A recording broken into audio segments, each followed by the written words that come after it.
Hello everyone. आज हम बात करते हैं सीटेट एग्ज़ाम के बारे में कि ये जो हमारा नेक्स्ट सीटेट है वो कब होने वाला है। इसकी आपको कंप्लीट इन्फॉर्मेशन आज मैं इस वीडियो में बताऊंगी। जैसे कि ये हमारा एग्ज़ाम कब होने वाला है, इसकी नोटिफिकेशन कब तक आएगी, इसका सिलेबस क्या क्या है, मोड ऑफ एग्जामिनेशन क्या होता है, ऑफलाइन होगा या ऑनलाइन होगा ये पेपर। क्योंकि अगर आपने देखा होगा कि अभी जो 20 अगस्त को हुआ था वो आपका पेपर ऑफलाइन हुआ था। उससे पहले जो ये एग्ज़ाम होता था ये ऑनलाइन होता था। तो इसका मोड चेंज कर दिया है, अब ये ऑफलाइन होने लगा है। और आपको प्रिपरेशन कैसे करनी है, हर कोई सोचता है कि बस एक मंथ में हमने प्रिपरेशन करी और हमारा सीटेट का एग्ज़ाम क्लियर हो जाएगा, ये तो बहुत ईजी आता है। लेकिन आजकल ऐसा नहीं है। इसके लिए भी आपको पहले से थोड़ी थोड़ी करके पूरी प्रिपरेशन अच्छे से करनी पड़ेगी। आपको ये पता होना चाहिए कि आपका सिलेबस क्या है, उसके क्या क्या कंटेंट्स हैं, क्या क्या टॉपिक है, कहाँ से क्वेश्चन ज़्यादा पूछे जाते हैं और किस तरीके से आपको प्रिपरेशन करनी है। अगर आप पेपर 1 की प्रिपरेशन कर रहे हैं तो आपकी प्लानिंग क्या होनी चाहिए, पेपर 2 की प्रिपरेशन कर रहे हैं तो क्या होनी चाहिए। जैसे कि पहले ये था कि बीएड वाले पेपर 1 भी दे सकते हैं, पेपर 2 भी दे सकते हैं, लेकिन अब ऐसा नहीं है। अगर आपको सेकेंडरी लेवल 6 to 8 में जाना है तो आपके लिए पेपर 2 मैंडेटरी होगा, और आपको प्राइमरी लेवल में जाना है 1st to 5th तो आपको पेपर 1 क्लियर करना पड़ेगा। अब जैसा कि हम बात करते हैं कि इसका नोटिफिकेशन एग्जाम का कब तक आएगा, मोस्ट प्रोबेबली ये आपका एग्जाम दिसंबर में हो जाएगा। क्योंकि अगर दिसंबर या जनवरी ये होना ही होना है। पहले जब ऑनलाइन में था तो ये क्या हुआ था, दिसंबर 2022 से ये पेपर स्टार्ट होके ये फेब 23 तक हुआ था। तो ये काफ़ी लंबा हो गया था। तो इस बार इन्होंने उसको चेंज करके 20 अगस्त को इन्होंने ऑफलाइन में ये एग्ज़ाम दिया था। तो अब जैसे कि अक्टूबर चल रहा है, एंड होने वाला है अक्टूबर का, तो मोस्ट प्रोबेबली 1 वीक के अंदर अंदर ये आपका नोटिफिकेशन आ जाएगा कि नेक्स्ट सीटेट कब होगा, कब से आपके फॉर्म फिल होंगे, ये सारी डिटेल आपको उसमें मिल जाएगी। नेक्स्ट टॉपिक आता है इसमें सिलेबस। अब आपका सिलेबस क्या है, सबसे पहले अगर आप पेपर 1 फिल कर रहे हैं तो भी, और अगर आप पेपर 2 फिल कर रहे हैं तो भी आपको अपना सिलेबस पूरा अच्छे से पता होना चाहिए। सबसे पहले आप क्या करें, अपने सिलेबस का प्रिंट आउट निकालें और जहाँ पर आप अपने टेबल पर स्टडी करते हैं उसे वहाँ पर लगा दें।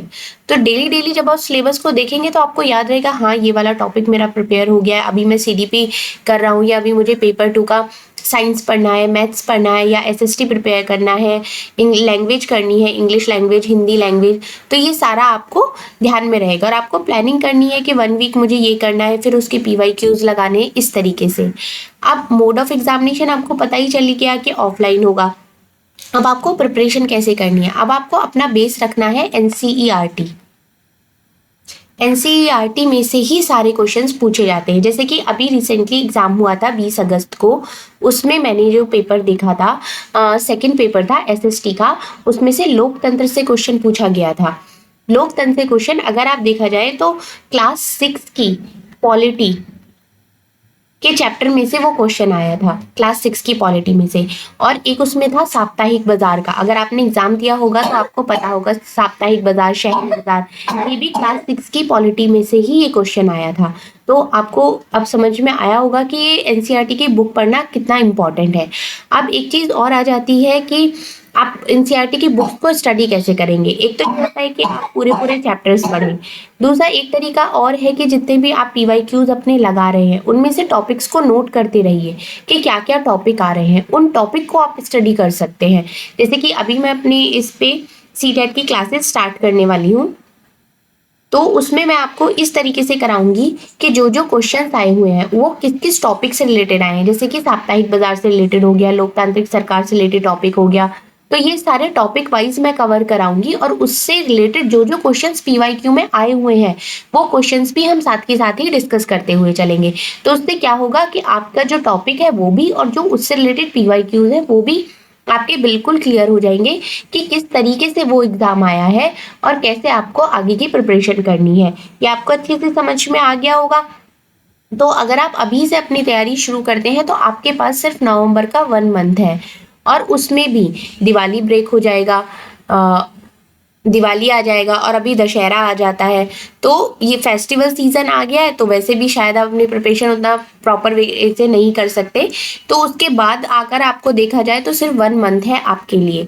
और आज का सीटेट का एग्ज़ाम इतना ईजी नहीं है कि बस आपने ऐसे ही दिया और क्लियर हो गया। उसके लिए अब आपको बहुत अच्छी तरीके से तैयारी करनी पड़ेगी, मेहनत करनी पड़ेगी, उसके बाद ही आप इस एग्ज़ाम को क्लियर कर सकते हैं और आप अपनी गवर्नमेंट जॉब ले सकते हैं। अब बात आती है कि जो ये सीटेट है, एक तो ये दिसंबर या जनवरी में हो जाएगा। दूसरी इसमें एक चीज़ और है कि आपकी जो प्रिपरेशन है उसको आपको कंटिन्यूअस चेक करते रहना है कि आपकी प्रिपरेशन किस लेवल तक पहुंच चुकी है, कहाँ तक आप कवर कर चुके हैं। सिलेबस से आपको बहुत अच्छी तरीके से पता चलेगा, तो आपको सिलेबस को अच्छी तरीके से पढ़ के समझ के और अपनी प्रिपरेशन को स्टार्ट करना है। होप सो आपको सीटेट के बारे में सब कुछ अच्छे तरीके से समझ में आ गया होगा। पहले बीएड वाले पेपर 1 भी दे सकते थे और पेपर 2 भी दे सकते थे, लेकिन अब ऐसा नहीं है।